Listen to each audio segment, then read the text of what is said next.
You know what really makes us mad is wasting money on CDs with only one or two good songs. Yeah. Tell them about punk.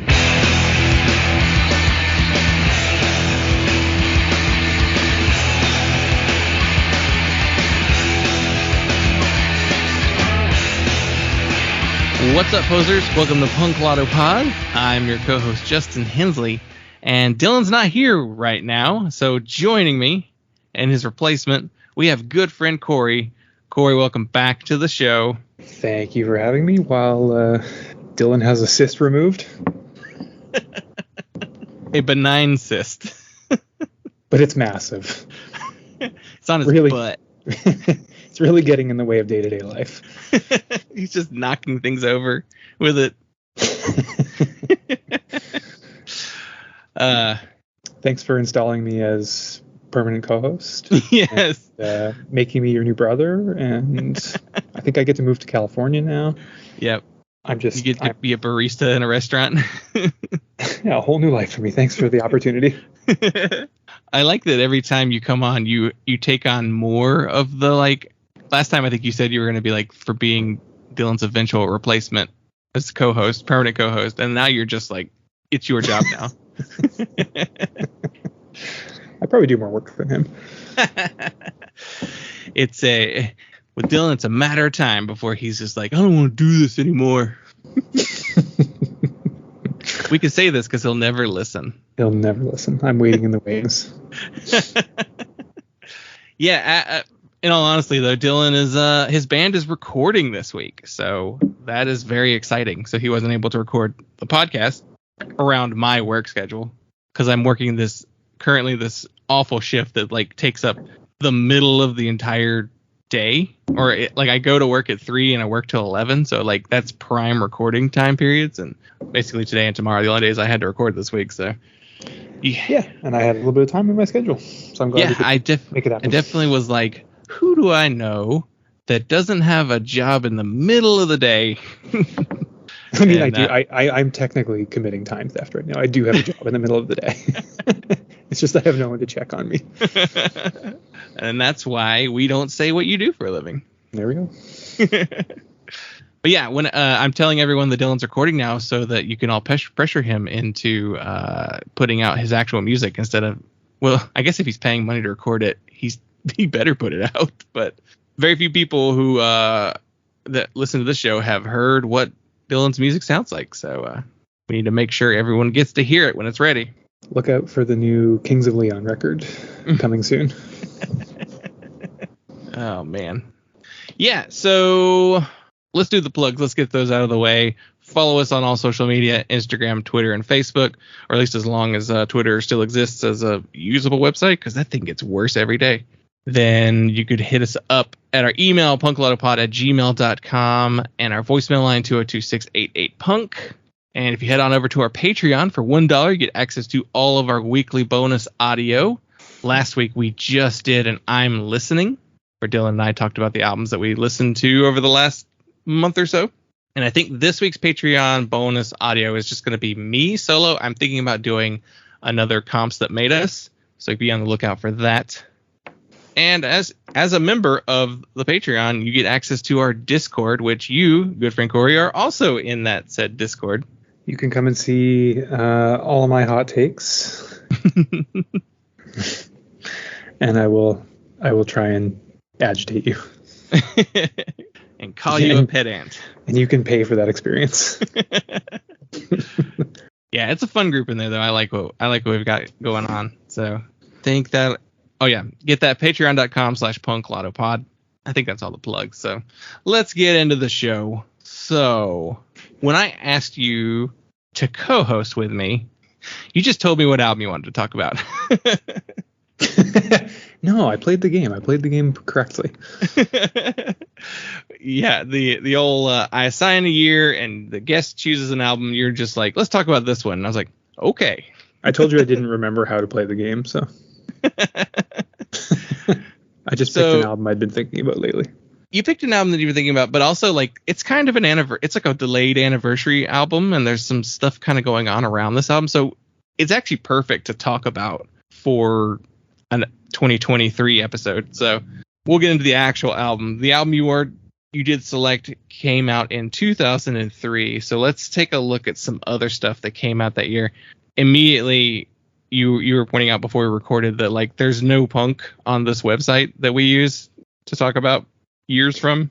Well, I was wondering, are there more filters you could mess around with to actually return some punk results? Or because you had me include genre or influence, like if you cut out influence, does it change up the results? It's just a strange list, and I don't know, I've been on a bunch before and the lists are always somewhat strange. This is maybe one of the stranger, where I mean I guess you could make a stretch. Like it would be a really big stretch though to say that some of these bands are punk or connected to punk. Yeah, it's a case of we cast the widest net possible, because if you don't include that influence, then there are just people on this website that refuse to acknowledge that something is punk. They'll just call it power pop or alternative rock or indie rock, and it doesn't like pull in enough of the punk element. So that's why we do such a big swath of sounds. But you're right, it then results in picking Radiohead and The Strokes as like our number 1 and number 2 albums. And though I will say that The Strokes isn't too far away from our album we're talking about today. No, yeah, you could squint and you could squint your ears and it'll be there. There's some post punk, and I love The Strokes, but I wouldn't call them a punk band. No, not especially. My favorite punk band is the Dresden Dolls. Yes. Famous piano punks. Oh yeah, my favorite punk band is the Deftones, though. Yeah. Yeah, if we actually look at the actual punk records that you would actually say are punk on here, of course we get the self-titled album by Blink-182.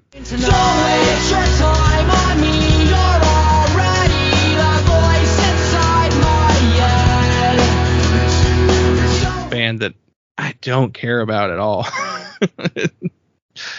What is on this record? I know like a ton of these songs. I Miss You. It's the big one. That's the big Blink album. Always, is that a single? I think it was a single. Yep. Yeah. All of this featuring Robert Smith from The Cure. Yeah. So weird that he's on this record. It's such a good song though. Yeah, it's one of those records though that I like. Even when I was younger and like songs from this album would come on the radio, I didn't even like them then. Like, I don't know. I like some of the like Damn It and like some of the faster songs off of Enema of the State when they were singles.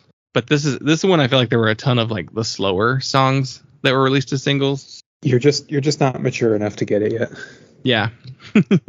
You'll get there one day. I mean, we're not really going in this list in any order. I'm just kind of scrolling it for interesting anecdotes, because when I was looking through it, this was actually a huge year for me in terms of music. I told you before we started recording that this Daughters album that's on there, the first Daughters album, Canada Songs, this was the year I played with Daughters in my old teenage straight edge hardcore band. We opened for Daughters and Give Up the Ghost and Most Precious Blood and Cursed. It was an insane bill. I saw a man that night literally be like picked up like Jazz from Fresh Prince style and thrown out of the club onto the sidewalk. That lineup is packed. That is a stacked lineup of bands. Yeah. And you got it's so cool that you got that local opening support slot. That's really fun. It was awesome. I bought a Give Up the Ghost hoodie that night that I absolutely wore into the ground. Like it was falling apart. It looked like it was destroyed by moths. Such a sick hoodie. But I mean, what was this year like for you? I'm looking at 22 AFI as well. Sing the Sorrow came out. I didn't love that album. I was a really big AFI fan at the time.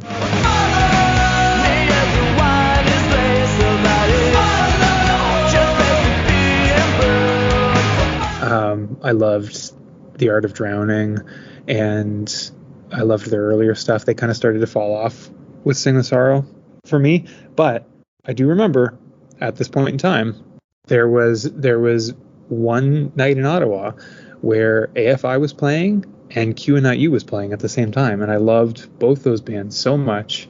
Had such a hard time choosing what to go to. Ended up going to see AFI and regretted it almost instantly.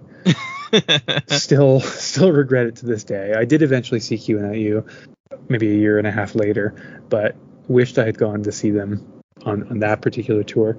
And this band from, I don't know, somewhere in the northeast called the Static Age opened for AFI, and despite what their name suggests, they were not a Misfits influenced band. They were like this, I don't know, moody post-punk band, and the AFI crowd hated them, like throwing bottles on stage at them, hated them, and their set early, hated them.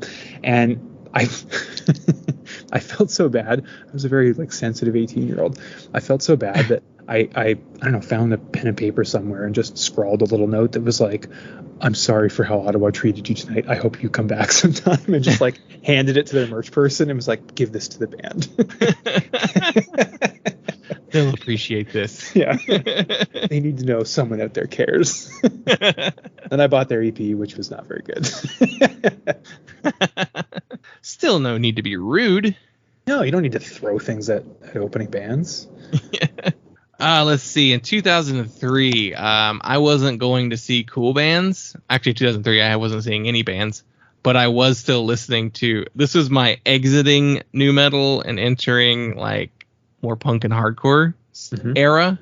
So definitely bought POD's Payable on Death that year. Will you love me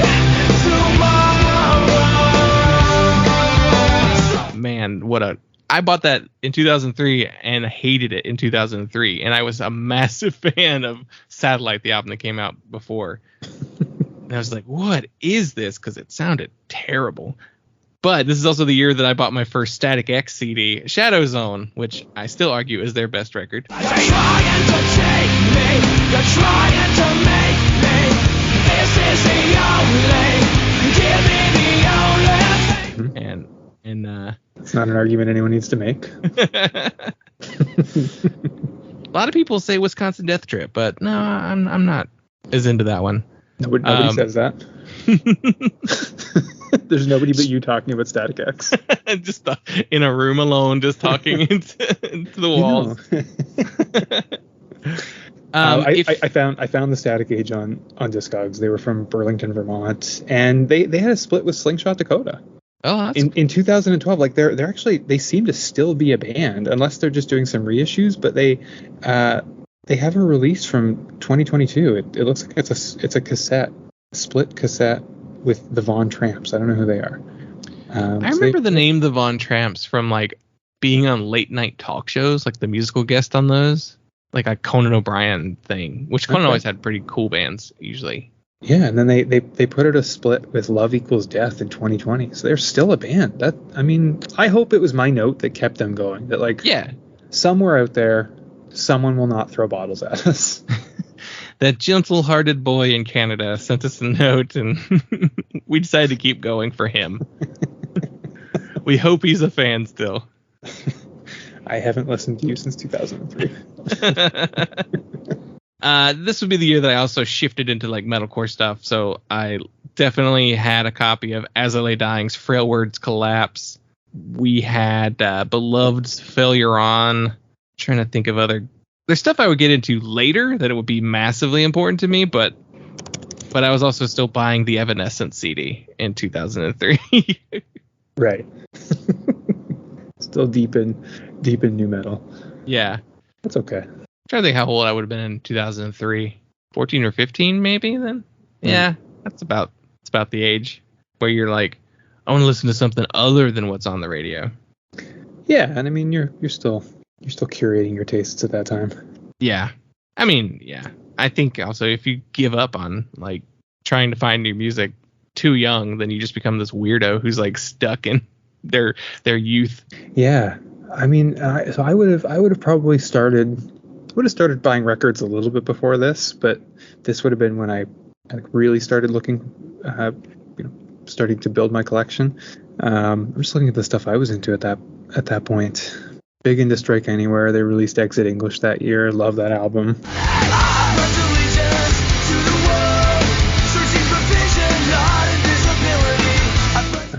Not my favorite Ted Leo and the Pharmacist record, but Hearts of Oak came out in 2003. Probably the most well-known Constantine's album, Shine a Light. I loved that year. Yeah, that record's awesome. Yeah. So cool stuff this year.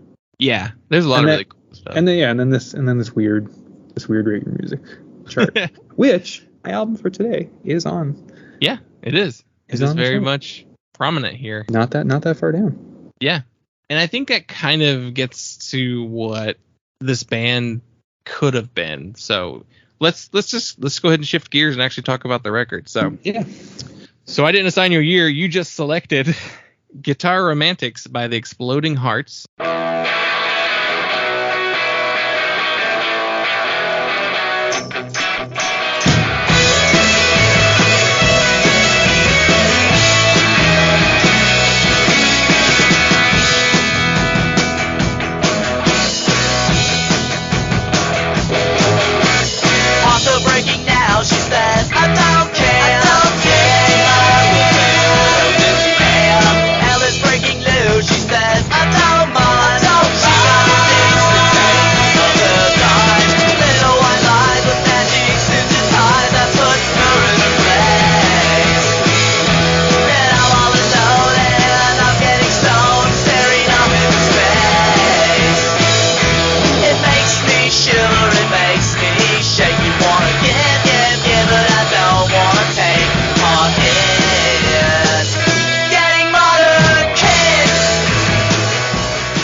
Stats on the band. They were from Portland, Oregon. They formed in 2001. They were a punk rock / power pop band, and this album was released April 1st, 2003. This was their debut and lone full-length album, and it was released on Dirt Nap Records in the US and Screaming Apple, which was a German label. And the person on this record is Matt Locke, aka Matt Fitzgerald, on bass, Kid Killer, aka Jeremy Gage, on drums, Terry Six on mean guitar, Adam Baby Cox on guitar and vocals, and King Louie, aka Louie Bankston, on keys. And the record was produced by the band as well as Pat Kearns.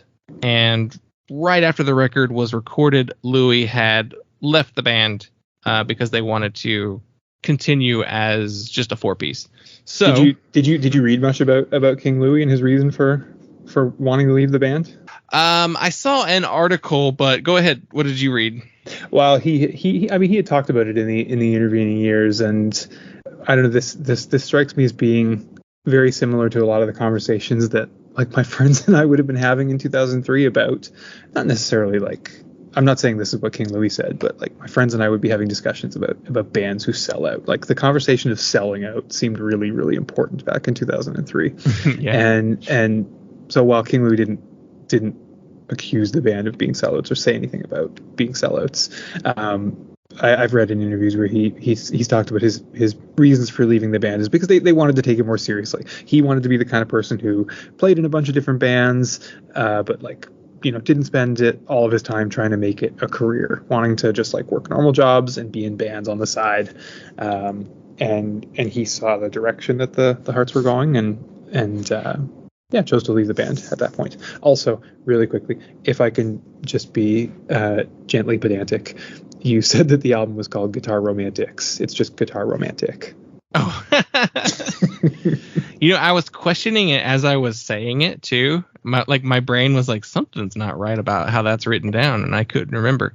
And Guitar Romantic, yes, singular, not plural. I don't know. I must have written that last night when I was doing my notes. I will hold it against you forever. Yep. So, okay, you asked me before we landed on this record 100% if I had actually listened to them before or was into them. And they were one of those bands that I knew of. I think I knew the story pretty well, like, and how like they were very much earmarked to be kind of like the next big thing. And yet for some reason I had never really listened to it. I looked back at my like Last FM and I listened to like 7 tracks off of this album in 2020, so it would have been after doing the podcast. So that also makes me think of like I may have been listening to that while trying to work out a little bit, and it's not really like that kind of record. It doesn't really work that well for exercise. That's probably why I didn't finish it at the time. And yeah, I just never really had a firm grasp on what they were. I think I knew like the genre of music that you could fit them into, but I wasn't as familiar with what exactly they sounded like. Do you remember when you first listened to them? I can't pinpoint it to any specific time or place, but one of the things that has sort of been like written about the band since the album has been released is that it kind of became this word of mouth thing. So I can't say for certain. I probably heard about it from a friend. I probably heard about it, I possibly heard about it at a record store.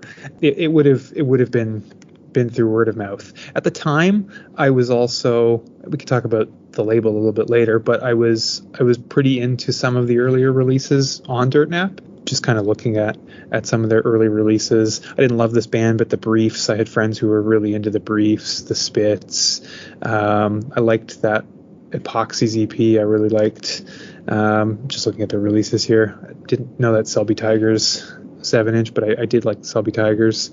I loved the Newtown Animals, who were a band from Vancouver. Really dug that Pulses record from 2002.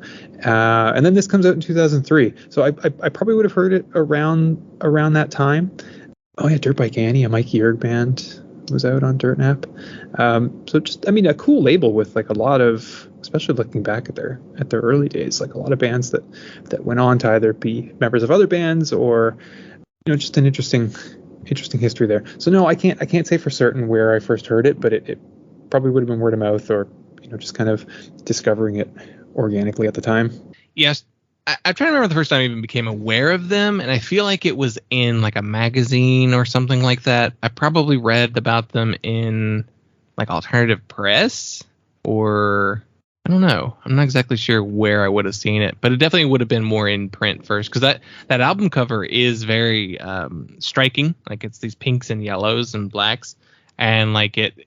Whenever I think of the album, like I think of the album cover, like I picture it in my head. It's a very striking record cover, and so I probably would have seen that, and then that just kind of like burned into my brain forever. Like that's what the record looks like in my head whenever I think of the band. But it's a great, instantly recognizable album cover. I don't mean in terms of like reach or impact of their music, but in terms of like recognizability of that album art. I put it on the level of something like London Calling. Like it's an incredible album cover.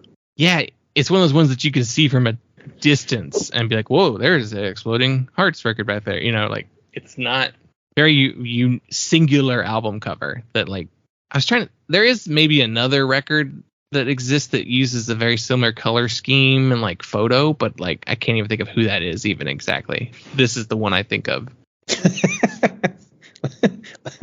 It strikes me as funny as I don't know, just not being able to. I can think of something, but I can't tell you what it is. Oh no, I'm meaning that I can't like remember what it is. There's like an 80s record I think that uses like a similar photo exposure thing, but I can't think of what it is. But I couldn't tell you. We'll never know. I'm not allowed to tell you what it is. My punk friend said, "Don't tell." You tell anybody about this, you're out. Yeah, I think that's everything about the backstory for me personally. Yeah. I don't know how you want to approach this. This is your show, and you can certainly do whatever you want with this. and I think we kind of both agreed beforehand, like not to focus on this aspect of the band and their story too much, because for me, like it deserves more than that. But at the same time, if there's people who are unfamiliar with the band and their history, it's useful context to explain like why we're talking about this band and what this band means to people and what like where this band sits in context with who they were and what perhaps could have been. So I don't know. I guess I'll hand that over to you. And I don't know if you like prepared any notes or anything like that. But yeah, it's just important to mention. Yeah, it is kind of, you're right. That is like the big thing about this band, that it's probably going to get referenced first in any article or any like write-up that you see about this album. It's going to bring up the fact that their story it ends tragically and very, very quickly as well. So literally, I think they said it's like 110 days after this album came out, the band was involved in a fatal car accident where 3 of the 4 members of the band, were killed in the accident. And Terry Six is the lone surviving member of the band. The band's tour manager was also in the van with them, and Rochelle, I believe, is her name, and they survived as well. And yeah, it's just one of those cases of Exploding Hearts had generated a lot of buzz amongst music press, record, online buzz. They were starting to kind of really explore live opportunities and future record label opportunities. Like they were about to embark on like a really big national tour. There were rumors that they were going to sign to Lookout Records. Like there was just this so much hope and promise for this band that the thing that makes, one, of course, is very sad when, people die in such a tragic way.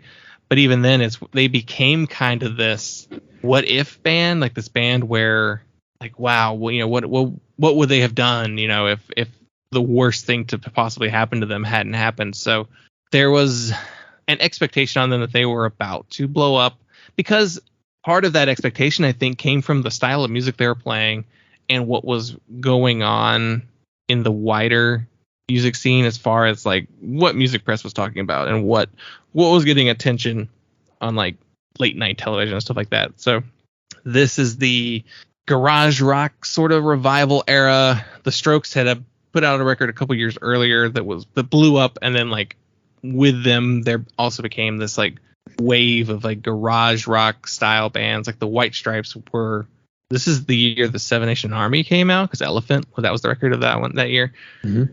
I think there was like Black Keys had stuff out at this time.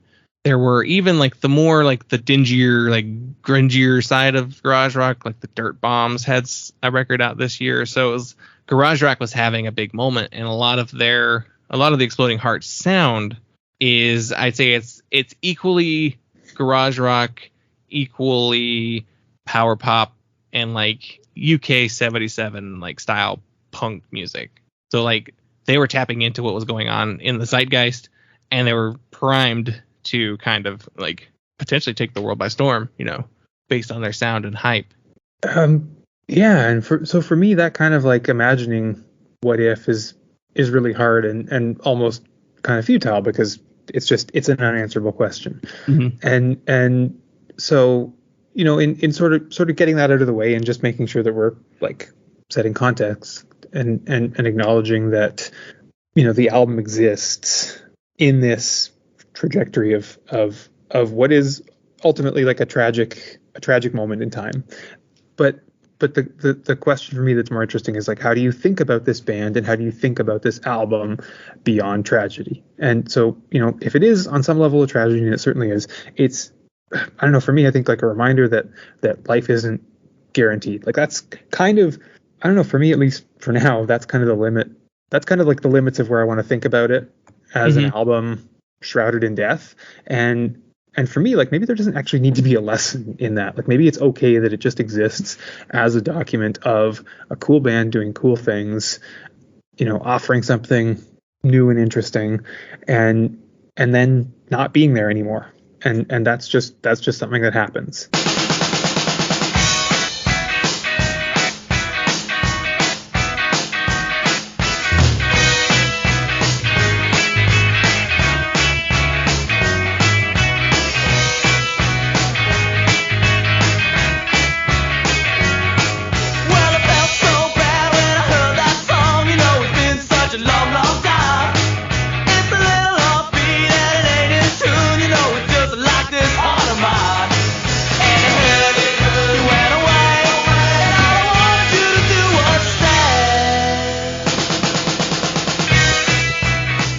And, kind of why I wanted to talk about it today and why maybe I've been thinking about it lately is because, as you, I think, alluded to earlier, it's been kind of had this bit of a resurgence. It's the 20-year anniversary of it. Third Man Records has reissued it.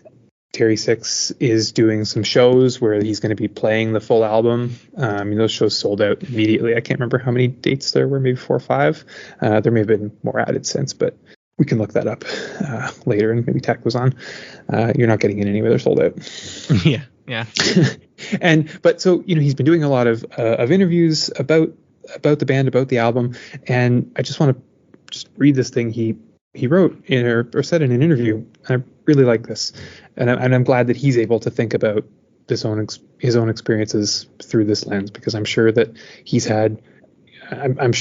like really run the gamut of emotional responses to what happened to his friends. And he said in this one interview, not only does it feel like it needs another shot, but it needs a different approach. I'm tired of the album being synonymous with death. That's not what they would have wanted. That's not what I wanted. And that's not why we signed up to do this. And I mean, so, maybe now we just like talk about the music and talk about our responses to it. I'm really interested to know what you think of it.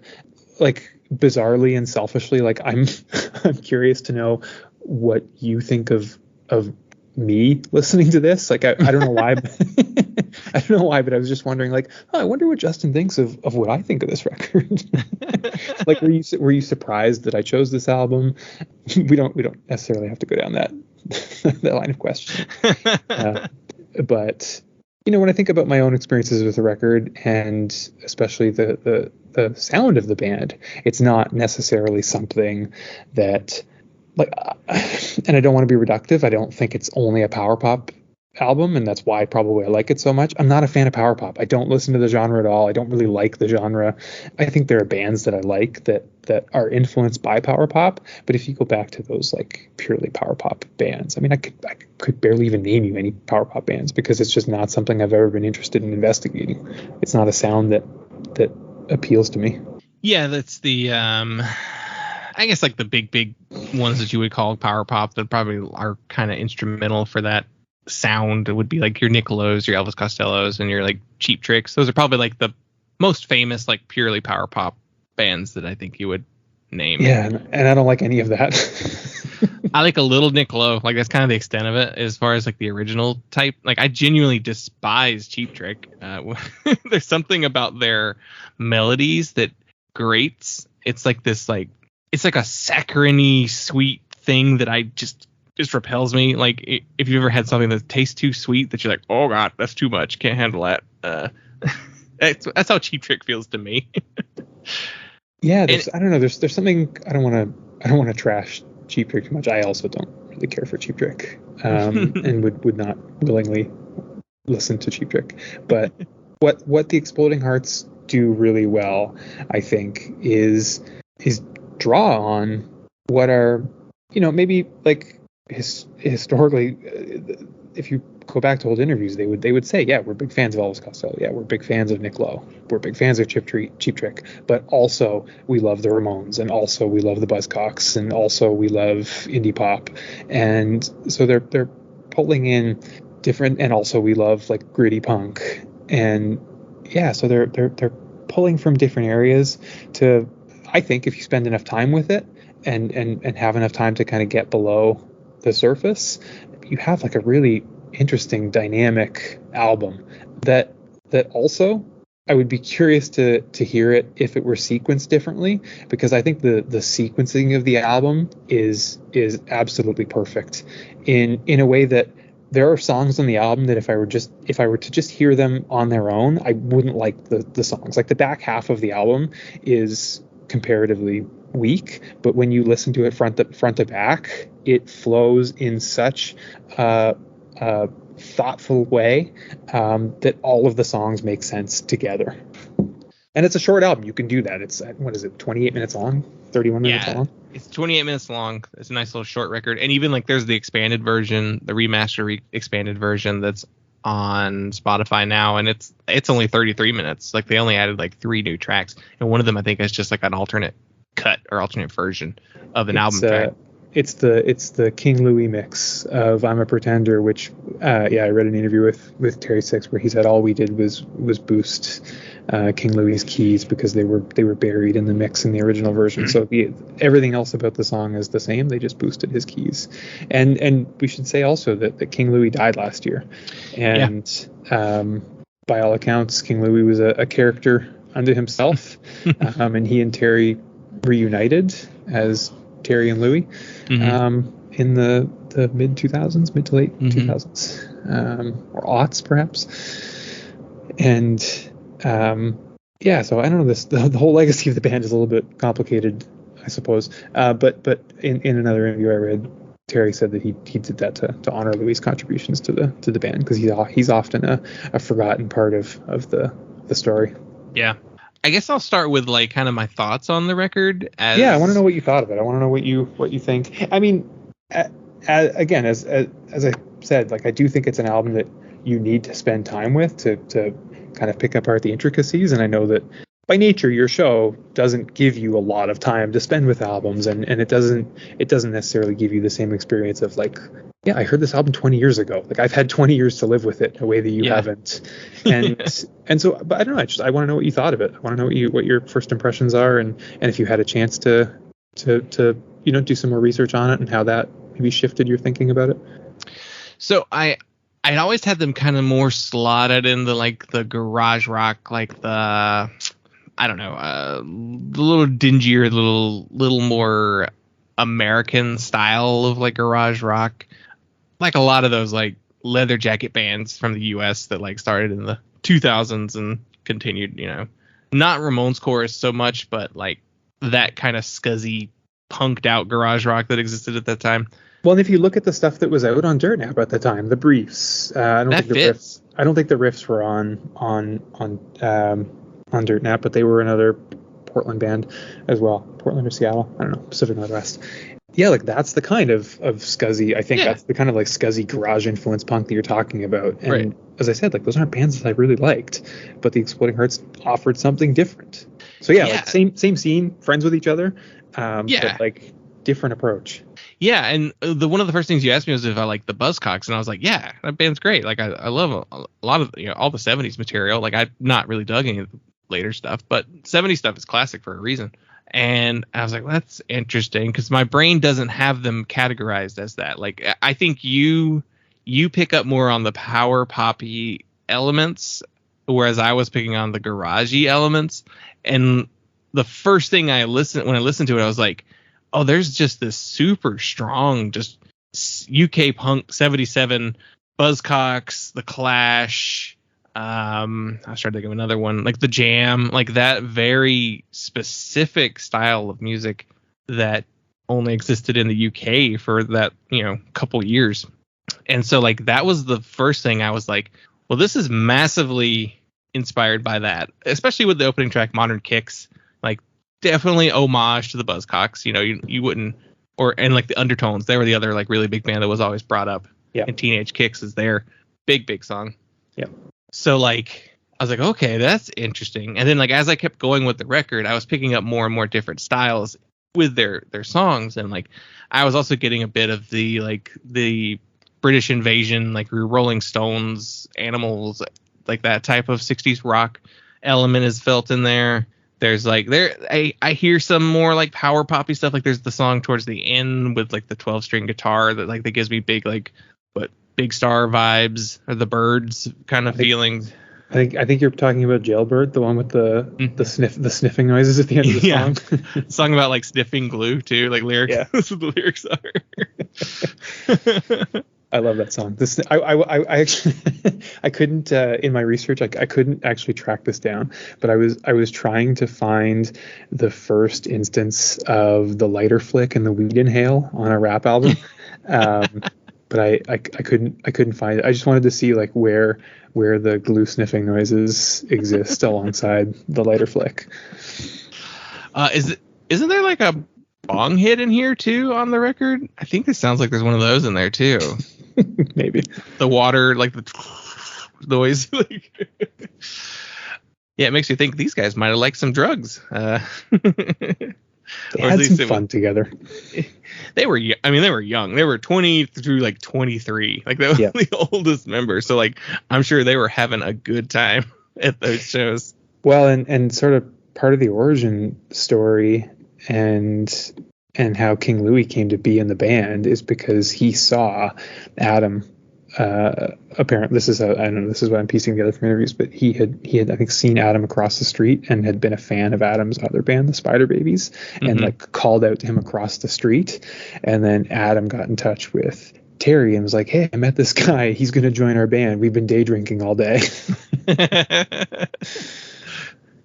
Yeah. The way he said he called his attention was just yelling "Spider Baby" at him. I love that.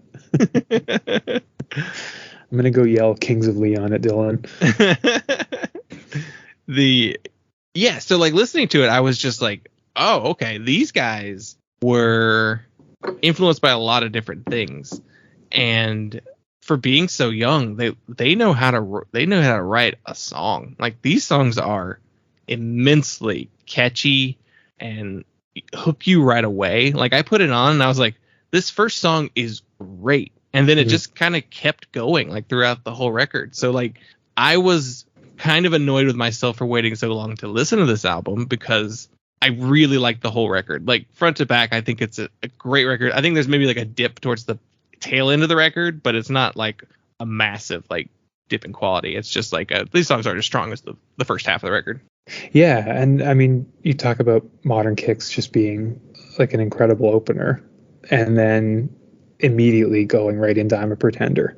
And I think I asked this question on the pod Discord a couple weeks ago. Like I wasn't thinking about the Exploding Hearts at this time, but I was sometimes on the Discord we just ask people questions about we throw out a question about music and see what discussion pops up. And I think the question I asked was like, can you think of a band where like their most well-known song is also their best song? And by that I don't mean it has to be your favorite song, because I'm a Pretender is an incredible song. It's probably not my favorite song on the album. I don't know if I'd be able to name a favorite song on the album, but I don't know, maybe you disagree, but for me, like I'm a Pretender is indisputably their best song. It's like this perfect 2.5 minute pop song that distills everything that the band did well into this one example of what they do well. It's got grit, it's got melody, it's got that beautiful little opening riff that hooks you instantly. It's got just like smart little details within the song where in the chorus they say, I'm a pretender at the game of love, need somebody to help me shatter my heart. And then the second time through it, they go, I'm a pretender at the game of love, need somebody to help me shatter my foolish heart. Like throwing in that foolish is just like a really smart little addition that elevates the song. It shows you the attention that they were paying to the practice of songwriting. Yeah, I know what you mean about this song being like, maybe it's not your actual favorite song on the record, but it's like, you would say it's like, this is the perfect epitomization of what the band actually is. Is it epitomization a word? we can make it a word. When you have your own podcast, you can make up a word. It epitomizes their sound. There you go. And it's like the first, like, instantly, like, that's a single. Like, that's a hit song.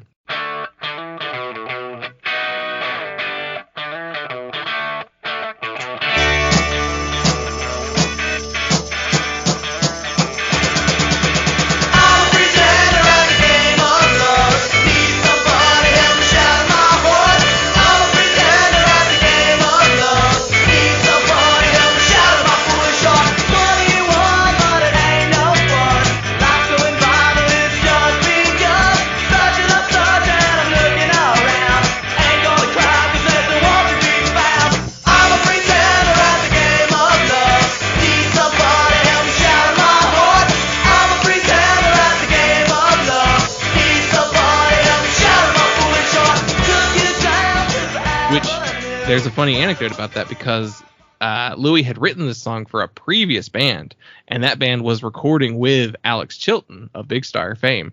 And like he played them the song, and Alex was like, that's a hit song, let's record this. And then the rest of the band was like, nah, we don't want to, which makes me think jealousy maybe. They're just like, no, we don't want you to be the writer of the hit song, you know? because like if Alex Chilton is telling you to record this song and make it a hit, like why are you going to say no to even recording and putting it on the record? Maybe you don't want to put it out as the single, but at least record it. Yeah, and I think that there was a long gap between when he had written the song and when the Exploding Hearts actually got around to recording it. So it's this cool little bit of history that there's an alternate timeline where maybe this song doesn't exist, and I'm so glad it does. I mean, that little opening riff, like even that song itself would make a killer album opener, but the fact that they went with modern kicks first, I think a really smart sequencing decision in an album full of really smart sequencing decisions. Yeah, well, because don't they always say like the best way to make a really strong mixtape is you start strong, but then you take it up a level on the next, the second track, and then you cool it down with the third. And I don't think they cooled it down, because the third track is Thorns and Roses, which is like one of my absolute favorite songs on the record. Like Thorns and Roses and Sleeping Aids and Razorblades are probably my two favorite songs on the entire record. And Thorns and Roses has a little bit more of a new wave feel to it, so they're pulling in even more different styles with their sound there. Sleeping Aids and Razorblades sounds like a Lost Clash song. Like I heard that and I was like, whoa, this is another one of their like major influences. Yeah, if you forced me to pick a favorite song, I'd probably go with Sleeping Aids and Razorblades too. And again, just like a testament to how creative the band was in their approach to songwriting. Like part of the reason why I don't love like glam and power pop is because there's just something that strikes me as really disingenuous about it. Like it's just really hokey. It's often, and also this could just be me. I could be, I told you, like I don't actually feel prepared to talk about this record. I know my own experiences with it. I know a little bit about music in 2003, but I'm the first to admit I don't know anything about glam and power pop because I stay away from it for the most part. And my way into this record is through things like the Buzzcocks. Like that's probably what, when you say you hear that UK influence too, like I definitely pick up on that, and that's probably my way in. Like I do love the Buzzcocks, but part of the reason why I love what they do so much is because they actually help me to kind of reevaluate something that I don't know enough about or that I don't pay enough attention to, and they do that in smart ways. Like, sorry to go back to my original thought, part of why I don't like power pop and glam is because it seems really disingenuous. It seems super corny. Like I don't really, I don't know. Like I don't connect to a song about like bubblegum and lipstick. It's not really that interesting. And my experiences with things like glam and power pop have been mostly, it becomes this like this caricature of itself. It becomes this I don't know, race to the bottom of like who can incorporate the most cliche bubblegum and lipstick energy into the music. But what I think the Hearts do is like nod at that, but like they put a bit of a punk twist on it by titling a song something like Sleeping Aids and Razorblades. Like that's a perfect, like, rhymey glam song title, but it's got a little bit of that stank on it that reminds you that like they're a punk band. I mean, even the name of that song along too is like, what's is it Leatherface has a song that's called like Aspirin and Razorblades or something like that. So there's definitely like there's definitely like this, like what these guys are pulling from. They're not really pulling from like 90s stuff really, or even a lot of contemporary stuff, but I feel like they were probably still like maybe aware of like the wider history of music, because like if I read is it the Grammy.com article or whatever that does like a track by track breakdown with Terry Six. Yeah. And a lot of the comments that he was leaving in there was like, this part needs a little bit of, and they would like name a specific artist. Like this part needs a little Buzzcocks. This part needs a little Clash. Like they were like smart enough and were pulling from a wide enough range of different styles that they never feel like just like a pastiche or just like we're doing a glam rock thing. We're doing a, Nick Lowe, Elvis Costello thing. They're pulling all of their influences in to write these songs.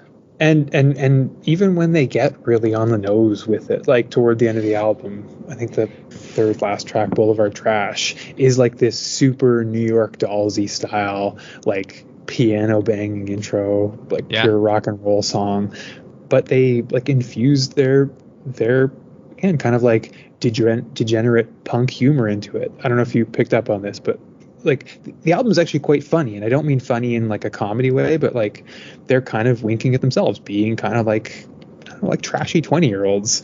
And so like in an album full of funny lines, the album I don't do the dishes no more, I just throw them away, it makes me laugh to listen to that.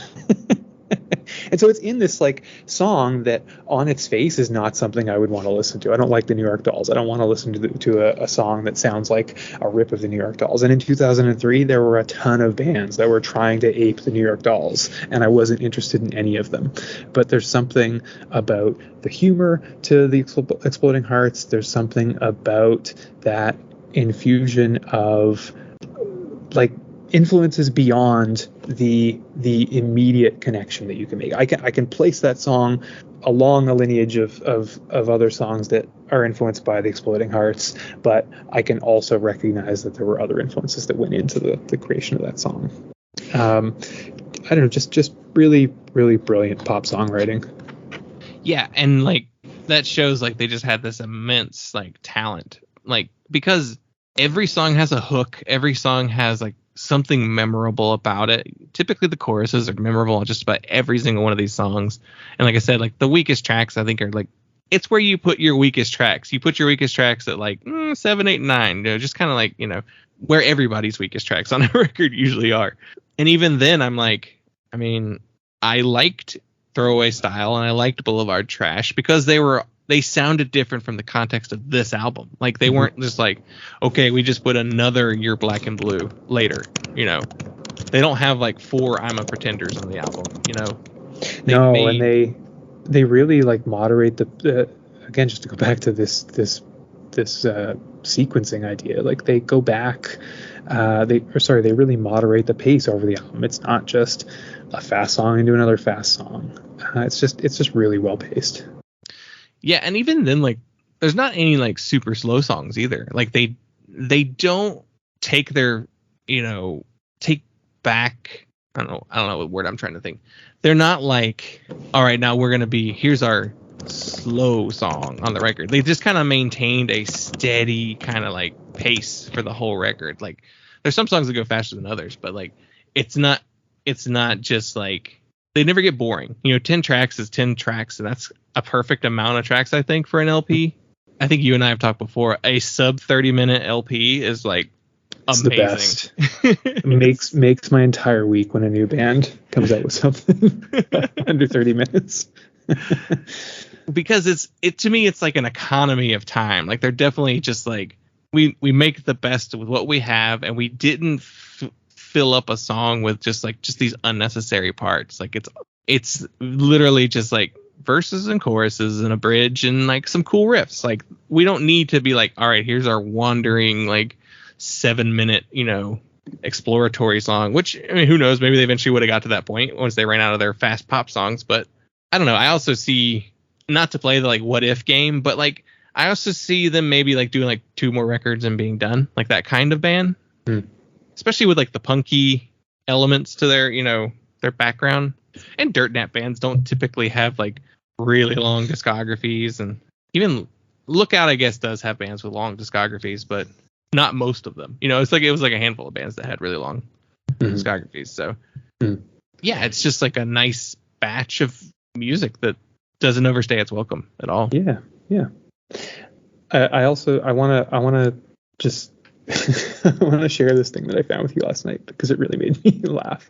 Whenever there's something where I can jump to the comments section, where it's a video or anything, I'll jump to the comments section. I want to see what people are saying. And but I don't tend to do this on Discogs. But I was looking up the reissue that Third Man just put out, and you know, Third Man always does like a hyper limited version, and then they'll usually do slightly less limited version, and then I'll just do a standard black version.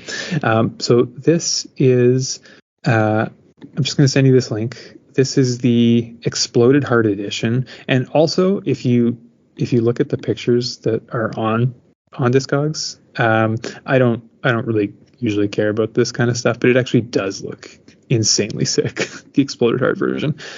250 copies, possibly a hidden track located on the side A label. And if you could, I want you to jump to the comments and read the first one that pops up and then skip over the second one. And then maybe read the next two after that and then go back to the second one because it's very good. The first one, absolutely unacceptable pressing quality for Third Man's quote-unquote exclusive variant. I would be embarrassed to have my name and logo on this if I were Jack White. Keep this in mind. The regular swirled variant costs $33 USD to buy. This variant was $60 USD, almost double the price. What do you get for the price? Well, if you are me, then you get a visually stunning record in a shitty paper sleeve and 7 large pressing bubbles across both sides. All caps. These bubbles render Thorns and Roses and Boulevard Trash virtually unplayable on my system. I don't buy the whole "this record is actually for display only" argument people have been making at all. I didn't see any disclaimer on the page that said, hey, just so you know, your premium priced record won't even play correctly. Just put it in a frame and look at it. Did you? The worst part, no recourse from Third Man about the whole thing. Ridiculous. Absolutely fucking ridiculous. This post was made 2 days ago, too. 2 days ago. These are all within the last week or two. A local shop of mine got a few of these in, and I picked one up not knowing anything about the pressing other than it was the rarest one. I've played through it once and will add to the chorus of folks saying that this is a collector's piece and is more to be looked at rather than listened to. To its credit, it is very pretty looking, but my copy doesn't sound great. Lots of pops, the most I've ever heard on new vinyl. I've played it exactly once, and it sounded like a VG minus disc right out of the gate. I won't read the other one, but then this one made me really happy in between these. If you added up the cholesterol of the Discogs users complaining about the sound quality of this picture disc, it would be enough to kill the remaining population of white rhinos on Earth, and they'd probably be okay with it if they could get an audiophile grade pressing of a White Stripes reissue pressed on white rhino horn infused vinyl.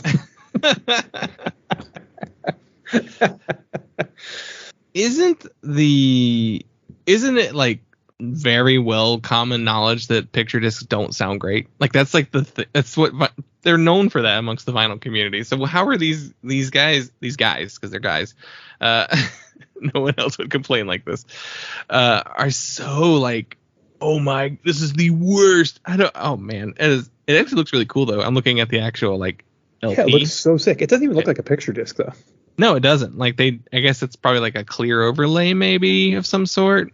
And Third Man has done a ton of those, you know, probably more aesthetically pleasing to look at than enjoyable to listen to records. That's kind of their thing. They put out one ridiculous variant and then they make it available widely. Yeah. They've been doing that for 15 years. That's their whole thing.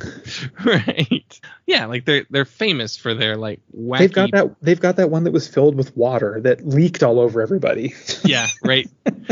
Which is so funny that like they were trying to perfect that technology for so long. I do think it's actually finally there though. Like I think Integrity did one a couple years ago that like it held up. Like they didn't leak. So they finally perfected it. But I remember when that white, it was like a White Stripes, or is this Third Man thing? I don't remember what record it was, but yeah, I remember seeing that and being like, whoa, and then everybody being like, it leaked everywhere. Yeah. Yeah.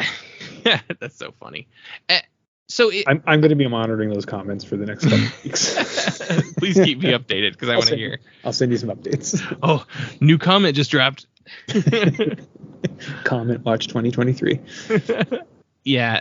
What do you think of Third Man being the label that's kind of like spearheading this reissue wave that's happening currently? Are you just like, whatever, it's fine? Or yeah, I don't really pay attention to them. I feel like that initial wave of like trying to grab every exclusive version of every record and then flip it on eBay immediately has kind of died down a little bit. I don't really see a lot of their albums fetching the kinds of prices that they used to, probably unless they're White Stripes reissues. I don't know. I'm stoked that they're doing that Snooper album later in the summer. I love that band, and it's cool to see them on a bigger label and reaching a wider audience. Other than that, I don't know. I don't really have any interesting Third Man thoughts. I guess it's just cool to think of like the label that's run by the guy who was probably in the most famous version of the same style of music as Exploding Hearts in 2003. 20 years later is like, let's do it up real big, special deluxe edition. So maybe that means he was familiar with the album back then. I could see that, maybe. Yeah, I mean, if Third Man wants to make interesting music more widely available, then, I mean, I don't have to like everything they put out. Yeah. I don't know. I guess I'm somewhat critical of the, like, Pokemon card-esque yeah. aspect that some corners of record collecting has become, but even that, I don't really care. Do what you want. I think it's fun. I think it's interesting for about 2 seconds when I get a cool colored record, and then I'm mostly excited to be able to listen to it. It's one of those things where, like, you forget that you have a cool colored record. Have you ever done that where you're like, you go to put a record out, you're like, oh yeah, look at this thing. Like, it's just like this cool. It's like, I forgot it looks like this, and then you just play it and listen to it. I don't have my collection memorized in that way. Yeah, like I definitely will be like, oh yeah. Sometimes it's like seeing it for the first time whenever you're like, oh wow, look at this. I've had it for 10 years and completely forgot. It had laser etching, you know. Yeah, a couple of No Idea releases that had like some screen printing on. Yeah, the B side. Those are cool. It's a cool feature. I don't think about it too much. Yeah. Well, I'm glad you listened to this. I'm glad you listened to it, and I'm glad you liked it, and I'm glad that we got to talk about it. Yeah, it was fun. I don't know. Again, I want to say if anybody takes issue with anything that I'm speaking on your behalf too, with anything either of us said about this, I will, maybe I should have said this at the top, I'm completely unqualified to talk about this record in an interesting way. It's just a record that I've been listening to for a long time that I really love. And, it's funny when I think about this band, like, I probably couldn't pick a favorite song. I think it would probably change every time I listen to it. And part of that is because maybe I don't really have an emotional attachment to the songs from like a lyrical standpoint. For me, they've always just been one of those bands where like the vibes and the sum of all the parts are more important to me than connecting to what they're saying. Like I don't have a great I don't know. I never saw them live. I didn't. They weren't like an important connector point for any one friendship. It's just a record that I've had for 20 years and that I listen to fairly regularly and that I wanted to talk about today. So again, out of my depth talking about a lot of the music that influenced the band. But sometimes I think, I've probably said this before on your show, that part of what I like about your show is that people get a chance to come on and talk about records that they've connected to in a lot of different ways, and that kind of leaves space for people to, talk about albums that they've cried to, but it also leaves space for people to just talk about records that they put on while they're, I don't know, doing chores or just sniffing glue. Just sniffing glue like I'm usually doing. That's the only time I listen to this record is when I'm sniffing glue. That's my sniffing glue album. Well, maybe there's something we said that somebody be like, oh, I can't believe they didn't know that this was inspired by Shannon and the Clams or something like that. That's fine. You can think about that. I don't care. Come and fight me on Discord, bro. And in the Discogs comment section. Yeah, come and fight me in the Discogs comment section. I'll be there. Check it every day.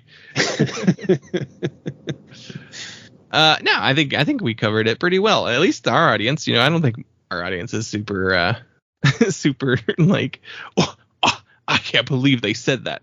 So early on we did. I don't know how that happened, but not so much in the last 100 so episodes. So it's in the past.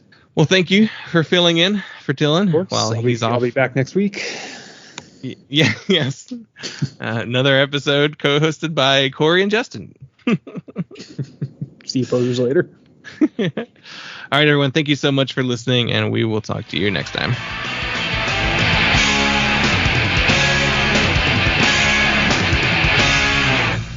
To order Punk, call the number on your screen. Rush delivery is available. Remember, this special offer is not sold in stores.